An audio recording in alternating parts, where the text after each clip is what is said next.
Há muitas leis que regem a realidade, que regem a nossa mente, que regem nosso comportamento e a forma como a gente lida com o mundo, que são totalmente contraintuitivas. Às vezes a gente até entende essas leis de forma intelectual, mas na prática, na experiência mesmo, fica enraizado o entendimento errado. Tá? Então é isso que vem dizer para a gente a compreensão correta. Hoje a gente está entrando no nobre caminho óctuplo do Siddhartha. Lembrando que ele segue, né, da quarta nobre verdade ao caminho óctuplo. Hoje a gente vai começar a falar especificamente do caminho óctuplo. Tá? Vou deixar na descrição o link para quem quiser acessar lá as quatro nobres verdades e saber o que é. Tá? Então, o nobre caminho óctuplo são 8 princípios, 8 treinamentos para que você consiga aos poucos eliminar a raiz do sofrimento, tá? Que é o apego e a ignorância. Então, essa primeira compreensão correta, ela serve justamente para isso. Ela é entendimento, primeiramente o entendimento intelectual, mas aos poucos vai aprofundando esse entendimento quando você vai praticando e realmente você passa a entender só com a prática, só através da prática. Mas já é um primeiro nível, um primeiro insight de você começar a entrar em contato com esse funcionamento da realidade, com essas leis que são sutis e são às vezes de difícil percepção e que o nosso senso comum e principalmente a nossa memória e a parte inconsciente que está mais arraigada no nosso comportamento tende a agir de forma contrária a esses princípios. Por isso que é tão importante a gente começar por aí. Por isso que o Siddhartha escolheu começar com a compreensão correta, porque através da compreensão de como funcionam essas leis sutis, fica mais fácil você entender o porquê do desdobramento de todas as outras dos outros princípios do caminho óctuplo, porque eles se baseiam nessas leis, ok? Vamos lá. Então, a gente pode dividir para ficar mais fácil de entender a compreensão correta em 4 princípios, tá? A gente vai pegar esses 4 princípios agora. O primeiro é impermanência. Você já deve ter escutado falar um pouco dessa coisa da impermanência. Impermanência quer dizer o quê? Que tudo que veio a existir, tudo que nasceu, tudo que em algum momento apareceu na realidade, está fadado a se transformar e a desaparecer. Vai desaparecer, vai mudar, vai virar outra coisa. Tá? É a mesma questão que acontece na física, de você entender que na realidade, a energia ela está sempre se transformando numa coisa em outra. E todas as nossas interações, toda a realidade é uma espécie de diferentes frequências, diferentes densidades de energia. Então, às vezes a gente tem a ilusão de que existem coisas que são fixas, existem situações que são fixas, coisas que não vão mudar, coisas que ou a gente quer que não mudem por algum motivo, só que a impermanência ela vai dizer que tudo, absolutamente tudo que veio a surgir, que veio a aparecer em algum momento, vai se transformar e vai desaparecer. Então, por que que essa lei é tão importante nesse entendimento da libertação do sofrimento? É importante porque se você, na sua experiência, não realmente compreende a impermanência, você pode acabar se apegando a uma pessoa, a uma situação de vida que esteja acontecendo, a uma situação financeira, a um objeto material que de repente você goste muito, é, há sentimentos que você tenha quando você tem uma certa experiência, fica às vezes apegado ao sentimento, quer que ele se mantenha, quer reproduzir aquele sentimento, pensamentos e por aí vai, né? Então, assim, não, a impermanência ela não se relaciona só às questões que a gente considera mais materiais, mas também a sentimentos, a pensamentos, a situações, a pessoas, relacionamentos, todas essas questões, tá? Então, da mesma forma que as coisas que são agradáveis que a gente luta para tentar manter elas como são e inevitavelmente elas vão mudar, e isso, quando elas mudarem, acaba gerando sofrimento. Da mesma forma, as coisas que são desagradáveis, que atrapalham você de alguma forma, a sua sobrevivência, os seus planos, digamos assim, também não duram para sempre. Então, uma coisa pode ser muito terrível e você sente que precisa de alguma forma destruir ou lutar contra aquilo e aquilo vira uma batalha, mas a impermanência também nos diz que esse momento desagradável, esse momento difícil e tal, também vai passar. Não importa, vai se transformar em alguma coisa vai vir daí. Então, esse princípio, ele fala para a gente procurar se manter no centro, procurar ter uma visão de, de não se deixar levar, né, pela impermanência da vida, porque a vida ela vai estar para cima e para baixo. Que você consiga enxergar esse movimento meio que de longe, ao invés de ser levado por ele, ser levado a tentar manter as coisas agradáveis do jeito que são, né? E da mesma forma ter medo que as coisas desagradáveis fiquem ali para sempre. Tá? Então a impermanência fala muito sobre isso. O próximo princípio é uma espécie de impermanência, só que aplicado a você mesmo. Né? Então entender que você também é impermanente. O que a gente, na verdade, acredita que a gente é impermanente.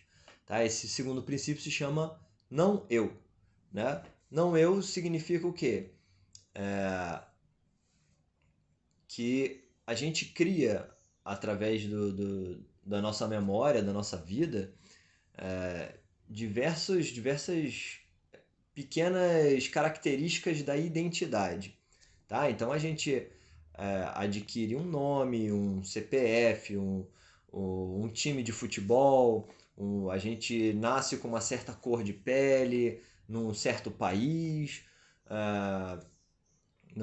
com certas características, é homem ou é mulher. Então, assim, esses fatores que são fatores impermanentes e são fatores, digamos assim, agregados e não escolhidos, digamos assim, eles caracterizam uma identidade. E o fato de você se identificar, né, achar que você de fato é essa identidade, é essa história, eu sou o meu time de futebol, eu sou o meu país, o meu país é mais importante, é, a minha cor é mais importante, as minhas escolhas, aquilo que eu como é melhor do que o dos outros e por aí vai. Quanto mais você se apega a essa identidade, mais você primeiro se separa daqueles que são diferentes, assim, já gerando uma zona de conflito, e mais coisas, quanto mais coisas você engloba nessa identidade, ao longo da vida a gente vai englobando coisas na nossa identidade, mais coisas você precisa defender. Então o que seria a princípio muito simples para de repente para alguém que não tem posses, não tem nada, não tem história, sei lá, imagina alguém, talvez o indígena tenha muito mais facilidade com isso porque ele agregou poucas coisas à sua identidade, mas mesmo ele tem, se não tiver o trabalho correto, tem um apego sim a um certo tipo de identidade ali na tribo dele, os costumes, etc. Mas a ideia é que quanto mais coisas você agrega, mais você tem que defender, tá? Mais pontos de divergência e mais conflitos você gera e mais ilusão de separação você tem. Você gera uma ilusão de que você é separado das pessoas, separado do ambiente e é uma bolha independente, tá? E a impermanência ela vem dizer que o nosso corpo, nossos pensamentos, nosso corpo, nossas emoções, nossas escolhas, tudo isso está em constante mudança e em constante relação com o ambiente e com os seres, com as pessoas de fora. Então, na verdade, não é como se nós fôssemos uma bolha separada que às vezes entra em contato com coisas. essa onda de coisa é como se fosse uma onda no mar. A gente é uma das gotas que está ali movendo junto, em constante interação, só que a gente não enxerga isso. A gente tem a ilusão de que é algo separado, de que existe um limite. E a nossa percepção, o nosso ego, ele nos dá muito essa ilusão. Por quê? Eu olho para o meu corpo, eu de repente olho para uma outra pessoa, existe um limite, existe uma barreira muito clara. Esse corpo termina aqui, o corpo da outra pessoa termina aí, existe área entre um e o outro, mas se você começar a ir para o nível microscópico, você começa a ver que isso começa a dissolver. Se você pensar que, por exemplo, às vezes você ao longo da sua vida come toneladas de comida e essa comida de alguma forma sai, né? Então o que é o seu corpo, na verdade, é uma transformação de coisas, de matéria entrando e matéria saindo, então na verdade é só uma transformação ali. Essa coisa estática que a gente pensa que é o corpo é uma ilusão. Então o trabalho seria a limpeza dessa identidade até que você não que você destrua a identidade, mas que você entenda que você é algo além desse corpo limitado, desse eu limitado. Tá? Ou seja, você entenda o que não é você, ou seja, o não eu. E o próximo princípio é justamente o complemento desse. Né? Então, se eu não sou esse corpo, esses pensamentos, essa mente, a minha história, as minhas escolhas, se eu não sou nada disso, o que eu sou? Né? E aí ele diz que, na verdade, o terceiro princípio seria a natureza iluminada, que é o que todos os seres são em essência. E, na verdade, daí que vem o termo Buda, de budismo, né?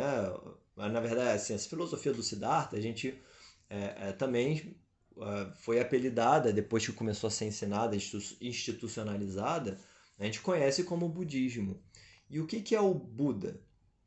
A gente tem, na verdade, para ser sincero, eu não gosto muito de já chegar falando budismo direto, porque sempre que a gente bota um ismo no final, já gera uma certa resistência, um certo preconceito, porque as pessoas tendem a achar que é uma série de dogmas e crenças e que a pessoa tem que, né, acreditar e seguir uma seita, o que quer que seja. Mas o próprio Siddhartha, ele não chegou e fundou, não. Agora eu vou fundar o budismo e essa vai ser a minha religião. Não, ele teve uma visão, uma compreensão, ensinou para muitas pessoas, e essas pessoas organizaram, institucionalizaram esses ensinamentos. E o que é o Buda? Por que o Siddhartha é um Buda? E o que é budismo? Na verdade, o budismo não é uma reverência ao Siddhartha, a uma pessoa específica, a um santo, ao que quer que seja. Na verdade, Buda significa iluminado, desperto, aquele que acordou, aquele que despertou, aquele que saiu das ilusões e saiu do sofrimento. Então, na verdade, o budismo ele é um conjunto de práticas e ensinamentos e técnicas voltadas a que você descubra o Buda, ou seja, o iluminado que há em você mesmo. Então, quem é o Buda? Na verdade, o Buda é você. Só que não tem essa consciência ainda. O que a gente chama de Buda é a pessoa que despertou para essa realidade. Ou seja, ela tem plena consciência de que ela não é esse eu limitado, que a gente fala no não eu, essa identidade, e despertou, realizou realmente, entendeu, enxergou a realidade como ela e apareceu essa natureza iluminada. Então, o que esse princípio fala? Ele fala o seguinte, justamente o que eu acho muito interessante no Siddhartha é isso. Ele fala que você não tem que tentar definir o que é esse eu e, inclusive, não tem que acreditar nesse eu.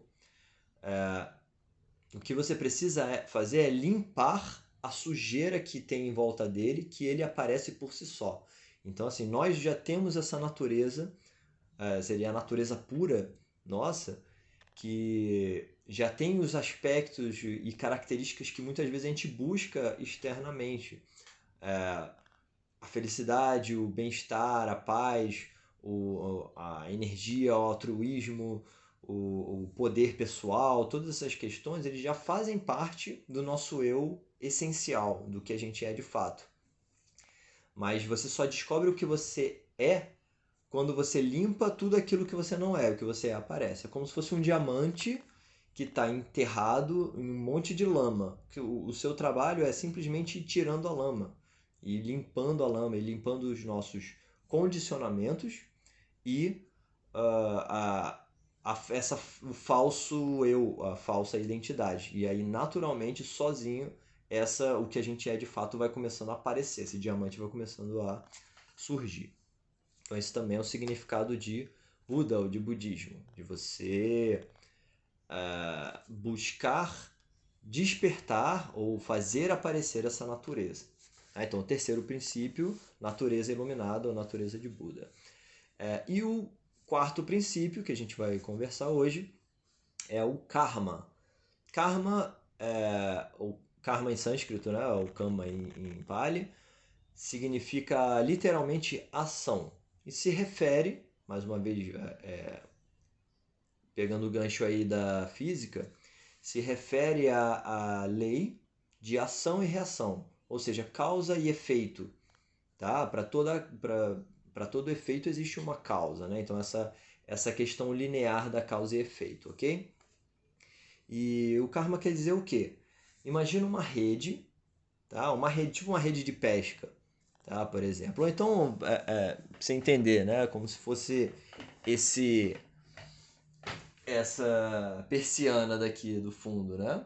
A gente tem a ilusão de que a gente é um negocinho desse aqui sozinho, separado das coisas. Mas na realidade, com a rede é mais fácil de perceber. Mas quando eu mexo, aqui eu acabo mexendo um pouco todas elas. Tá? Todas elas acabam reagindo. Então quando você tem uma rede, você tem o nozinho na rede, tem aqueles. Imagina uma rede de futebol, por exemplo, de gol, né? Uma rede de pesca. Quando você balança um daqueles, você balança todos juntos. Quando você balança o outro, você balança essa também. Então, o que o karma quer nos dizer é que toda a realidade, não só todas as pessoas, mas todos os seres de toda a realidade, tudo que existe, existe como uma coisa conjunta, em conjunto.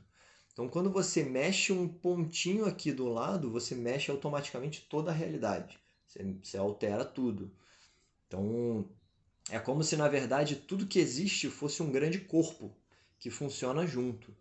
Aquela ideia de que está todo mundo no mesmo barco, né? Que você, não importa o que você faça, você não está isolado dos outros. Assim como a gente tem aquela ilusão, lá no não eu, a gente tem a ilusão que a gente é uma bolha separada, mas o karma vem dizer que a gente está o tempo todo alterando e sendo alterado, influenciando e sendo influenciado pelo ambiente. Então, baseado nisso, os nossos pensamentos, as palavras e as ações que nós temos afetam não só a nós mesmos, mas ao ambiente. E quando você afeta o ambiente, você afeta a si mesmo de novo, né, em contrapartida.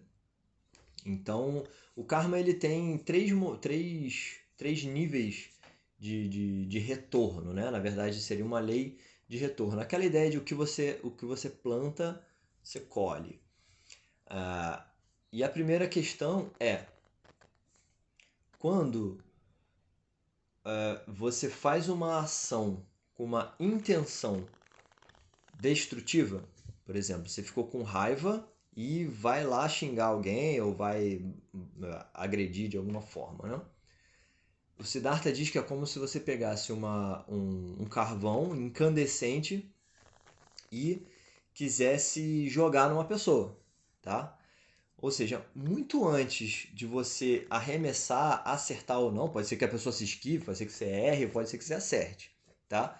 Mas muito antes disso, você mesmo já queimou a sua mão com carvão incandescente. Então a ideia é que o primeiro nível de karma é o resultado, na verdade, imediato das suas ações mentais, ou seja, das suas intenções, aquilo que você gera em você. Quando você faz alguma coisa no ambiente, no mundo, quando você fala alguma coisa para alguém, faz alguma coisa ou pensa em alguma questão sobre qualquer pessoa, antes de mais nada você está fazendo a você mesmo. Você já está se afetando. No nível superficial de consciência, a gente não percebe isso.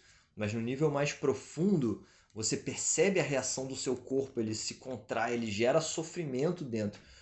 Para você fazer um mal para o outro, você tem que gerar, é como se fosse tivesse grávido, né? Você tem que gerar esse mal, né? Vomitar esse mal e tacar no outro. Então, assim, você tem que gerar aquilo que você quer para o mundo, você tem que gerar em você primeiro.